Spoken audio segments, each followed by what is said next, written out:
it comes to a woman's character, you said patience. You said, I would term it as agreeability.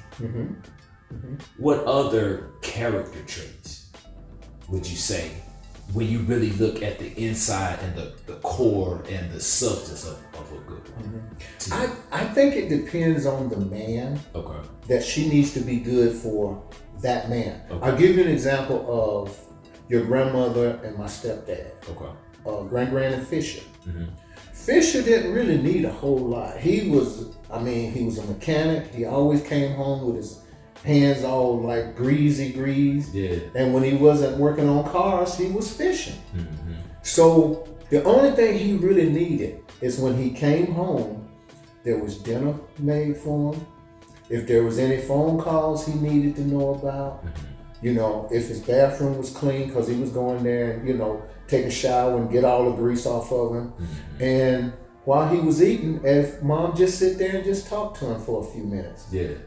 That's it. He was in heaven. Yeah. You know, and I give you another example of a couple I knew is that they had money, you know, more than the average. And for him, only thing he wanted her to do was not max out the credit card. you know, because I mean, she was attractive. He was okay with that, but she was a big spender, and so I mean, they were married for a whole lot of years, and you know, they would go out to dinner, and their marriage was average. There was no hugging up, no lovey-dovey, none of that. Yeah. And he just, if you don't max out the card, I'm good. Yeah. So that's all he needed from her because they were in a great financial place. They had plenty of money, but he wanted her to spend it wisely. Right. You know, and so for him, that was fine because any man with a lot of money, you got to get the right woman, or they just, you know, they just kind of just. A lot of them just go crazy with it. Yeah. You know, so it depends on the man would determine the kind of woman he needs. Right. So, and that's sometimes you get a man and a woman that's not compatible, and chances are they don't stay together long, not because they're not good, but they're just not good for each other. Right. So I can't really say this kind of woman fits every man, but I do know they all have to have patience, they have to have genuine love, they have to have understanding, they have to have those internal traits that will fit with any relationship. Right. Because regardless of the type of man that she ends up with, she's gonna have to be patient with him. There's gonna be stuff that's gonna get on her nerves. Yeah. So, I mean, you could be a nagger and a complainer and Yeah.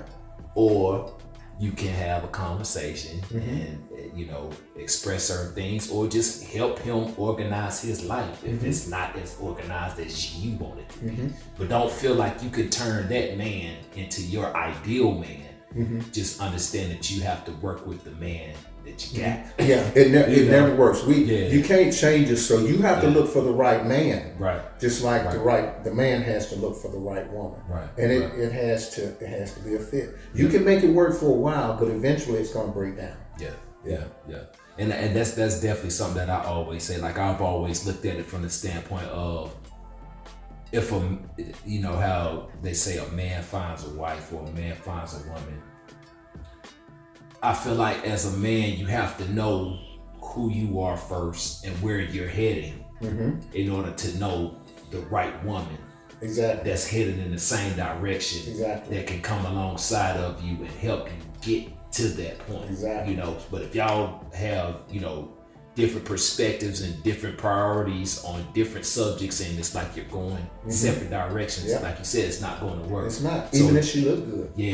It's just, she could be fine, but it's not going to work. So go ahead. Now, if you have a woman that's fine and you feel like, well, we're not compatible. If you married, you work it out. Best you can. Okay, what were you saying? We're not trying to advocate any of that. So you gotta, you know, if you gotta do counseling, whatever. If you can make it work, you make it work. But we're just saying, ideally, this is how it should be. Yeah. So let me ask you this. So say someone's in a dating sort of a situation, you know, they want to be married, or they're ready to settle down. They tired of playing the field, or they finally identified where they're going, what they want, and they want to have a relationship with someone. Mm-hmm. What are the conversations that they should be having to identify whether or not this person is compatible? Okay, so I'm gonna say this and then I'm gonna answer the question. Okay. I feel like this is like an old school perspective. You can always fool me with your words, but you can never fool me with your actions. So I can talk, or a woman can talk really good. They can say the things that they know you want to hear. They can look the way they know you want them to look. Women are perfectionists with that. Yeah. And I think the very first thing that you should feel is a connection. Before anything else, you should feel a connection. And it shouldn't be a sexual connection, although that comes into play. But it should be a connection where you just like being around that person. Yeah. You just feel good when you're around them. You start looking forward to seeing that person. And if you get to that point to where it's like not obsession, but it's to where you always, you just can't wait to see them again kind of thing. Yeah. Then that's a person that I would consider you like enough to really have the conversations. Okay. Mm-hmm. So what you're saying is beyond me approaching because I like what I see. Mm-hmm. Once I'm taking the time to have a conversation with her, it's that intangible connection of us just existing in the same space together.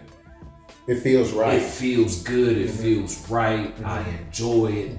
And it just, I look forward to every time that I get to see her. Now at that point, that's when you begin to start going out. Okay.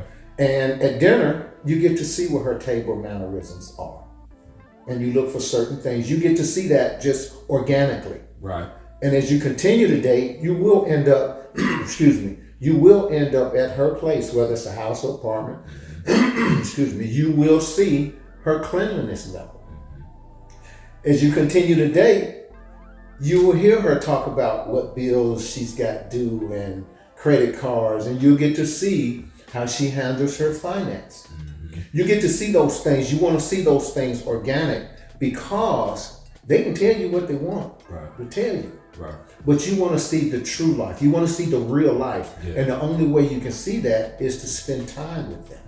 That's really the real way. And if you see something that you don't like how she spends her money, okay, check. I'll put that on the table for a later discussion. If you go in the house and she's got all her clothes everywhere, and it's not just one time, but it's every time you go, it's just in a different room on a different piece of furniture. Right. You say, okay, check. We'll have to have that discussion. Yeah. So as you begin to spend time with her and see those things that are concerned, or maybe not a concern, but it might be something that you like about her. Check. You can compliment her on that at some point. But it's the spending time with the person, again, going old school, it's spending time with a person that really lets you know most of the answers you need to know about a person. And the way they do now, they go online and they check you out to see if you got any warrants. Yeah. You know what I'm saying? And technology has allowed us to do that today. Right. And if you're really serious in a person, I say, hey, if you're thinking about spending time with that person, type away. Yeah. So for me, again, to answer the question, I think it's just spending time with that person. You get to answer some of those questions organically without having that conversation. Okay. And it lets you know if you want to go even further with that person, or just keep them as a friend, or just back out gracefully. Okay. And I literally was having this conversation with a brother the other day, this week actually, and just kind of talking through, kind of identifying some things that were non-negotiables for him. Because he's like, yo, man, I really like this girl. I don't know, I've been knowing her for 20 years. We have such a friendship. I love when we talk, all the stuff that you were saying. But he's like, man, but it's just this one thing, like, he had a desire for more kids. Mm-hmm. She has children, Mm-hmm. and I was like, well, hey, is that the only thing that's holding you back? Because literally everything else is Mm-hmm. checking out. He's like, yeah, really. I was like, well, how important is that Exactly. to you? Is that a non-negotiable and a deal breaker? And if that's on the scale of 1 to 10, if that's a 8, 9, 10, Mm-hmm. then probably that's not the person for you. Mhm. Because no matter how perfect they are, Yeah. as where you see yourself going, where Yeah. you see your life and your vision Yeah. for yourself as a Yeah. man, she just doesn't Yeah. fit into that. Yeah. Doesn't make you a Yeah. bad person, doesn't make her a bad person. But ultimately, if we only got one life to live, you might as well go after everything you want. Exactly. So And that's a big negotiable. yeah, That's a big one. Yeah. Yeah. So I know people always say like a couple of the biggest reasons for failed relationships and marriages is finances Mm-hmm. and children. Like Mhm. I don't know whether that's how they raise the children. Because I don't have any children. Mm-hmm. But I feel like those are definitely two non-negotiables as far as being specific. Yeah. You know, what are your plans financially? You Yeah. know, what do you, like you say, what do you spend your money on? You know, are you a saver or a spender? Are you balanced there? Yeah. You know, are you an investor? Are you planning for the future? Or is it just, I need all the creature conference and I need that latest pair of Jordans today, right now? Exactly. You know, so, Yeah. Those are deal breakers. yeah. So anything else you could think of?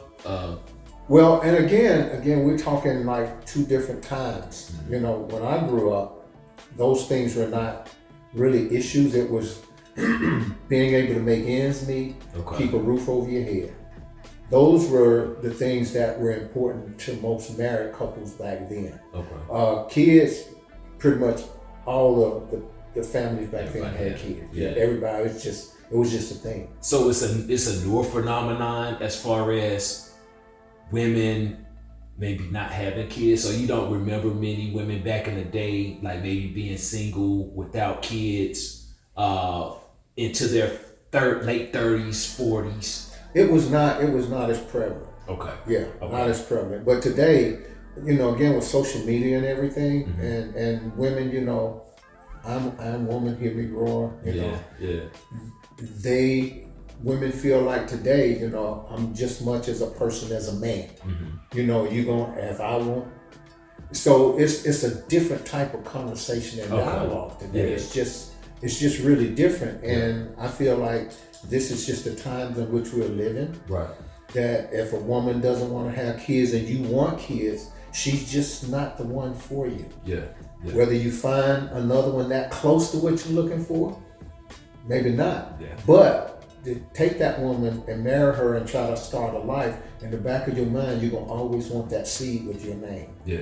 And that's going to always be contention, especially when you see your friends having kids. And Yeah. there's going to be so many factors that bring you back to that one decision. Right. So if it's a deal breaker, she's not the one.